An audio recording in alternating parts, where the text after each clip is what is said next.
So we're going to test your research question. And again, I repeat, it is so important that you can formulate the null and alternative hypotheses into math symbols and numbers. If you do not have a way of gauging your research question into numbers, then you need to go back and have a second look, because this is quantitative data. Once we formulate the null and alternative hypotheses, we're going to choose a level of significance. We then find the critical value that's associated with that level of significance. We will formulate the test statistic and then come out with a conclusion. So we'll go through each of them in turn. So the null hypothesis, its purpose is to act like a benchmark or a starting point. So it's defining a range for observed differences. Usually these are claimed, and there are many, and I have included a few here. The mean life of a furnace is advertised to be 19 years. The mean flow rate of a type of hose could be 16 gallons per minute. The mean length of a baseball game is 2.5 hours, or the mean salary of elementary teachers is $68,000. This has been advertised. This is what the population believes, and we're now going to test to see if that's true. So we can call it a research hypothesis or the alternative hypothesis, and its purpose is to decide if there's a difference between the sample that we have picked and the population. It is a hypothesis being tested in the research. So going back to the original examples, we may believe that the mean life of a furnace is more than 19 years, and we'll get a sample of furnaces live to see how that goes. We may believe that the mean flow rate of a type of hose is faster than 16 gallons per minute, and again, we would have a sample to test it. We may think that the baseball games finish in less than 2.5 hours, and we might believe that the mean salary of elementary teachers is not $68,000 a year. There are two types here, and once we've decided what our question is going to be, one of them is non-directional, and that reflects a difference, but the difference is not specified.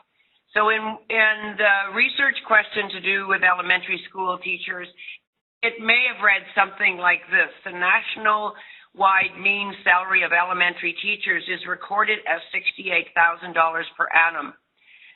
Mean salary of a random sample of elementary school teachers in New York State was determined to be $66,900. The reporter claimed that the mean salary was not as advertised.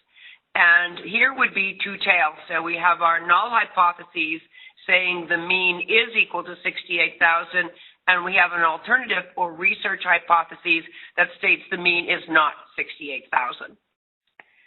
Our other option is one tail, and that means that we're going to reflect a difference, and that difference is specified. And you can see the two-tail diagrams at the top. So the research question may read something: an appliance dealer advertises that the mean life of a certain furnace is more than 19 years. So the mean life of a sample of these furnaces was found to be 18.1. Is there evidence to show that the mean life is less than 19 years? So they're advertising, they're saying that don't worry, your furnace will last longer than 19 years. But a sample of these furnaces was found to be 18.1 years, and we've now specified that we're looking for a less than, and we would be using the diagram on the left. The level of significance that we choose, and there are some that are used most of the time, that would be 0.05. Alpha could be 0.01 or 0.1. And a short way of defining it is it's a risk of not being 100% confident that the results were accurate. So, for example, the difference in the teacher's mean salary may be due to chance sampling rather than actually that there was a difference. So the translation of the 0.05 is that there is a 1 in 20 chance that the difference in the given mean and the claim was by chance. So our level of risk is 5% that we may reject a true null hypothesis. once we've decided on the level of significance, we're going to find the critical value. And that means that we're going to draw the bell curve and choose to mark up where, in this case, 95%. We'll look at two-tail here. And the shaded area looks after the 95%. The empty area is the area where we'll be saying if our research falls out there, we'll be accepting HA. So the entire curve represents all possible outcomes of the null hypotheses.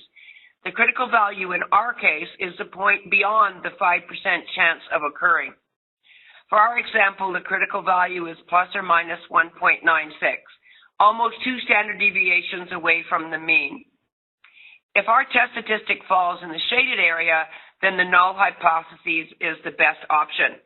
If the test statistic falls beyond the shaded region, the alternative hypothesis is the better explanation. And the value 1.96 can be found in tables where you will find the Z value, the minus 1 and plus 1.96. You could use a graphing calculator, or there are many ways of finding. That will be for another time. In this sample test, we're examining the difference between a sample and a population. So we're going to look for the test statistic now. And we're going to do that when there's only one group to be tested, and the appropriate test we're going to use is the Z test. And the we first must standardize the mean of the sample. And that means we're going to take the standard deviation and divide by the root of n. What we're really saying, we're talking about the mean of the sample and not individual teachers or individual hoses or individual furnaces. This means that we have a group of them and we're going to be concerned in that sample error. And then the Z value is the mean of our sample minus the mean of the population divided by the sample error. In some books, they put steps 3 and 4 reversed. I find that if I have everything done by step 3 with the population and only enter the sample at step 4, I have less chance of confusing what is population and what is sample. In this example, we're going to work the test statistic out. So new tires manufactured by a company outside of Durham are designed to provide a mean life expectancy of 40,000 miles. The tire rating has a standard deviation of 1,000 miles. And we're going to test this with 30 tires and see if the sample mean of 39,600 miles is different enough to warrant us rejecting the null hypotheses. So we'll work the sample error out to start with. So that's the standard deviation 1,000 divided by the root of 30, which gives us a sample error of 182.57.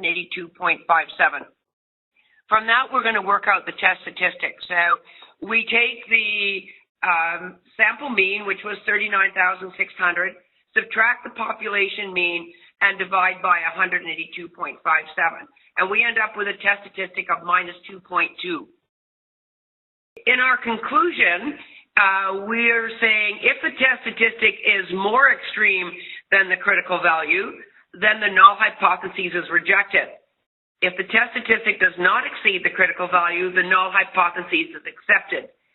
We could also use the p-value, and if our p-value is less than alpha, indicates the probability is less than 5%, that on any test of the null hypotheses, the sample and population will differ. So returning to our tire story, the critical value for our two-tailed test, with alpha being 0.05, is plus or minus 1.96, and you can see it is shaded in here. The test statistic for our tire problem was minus 2.2, which is in the unshaded region. And because of that, we will reject the null hypotheses.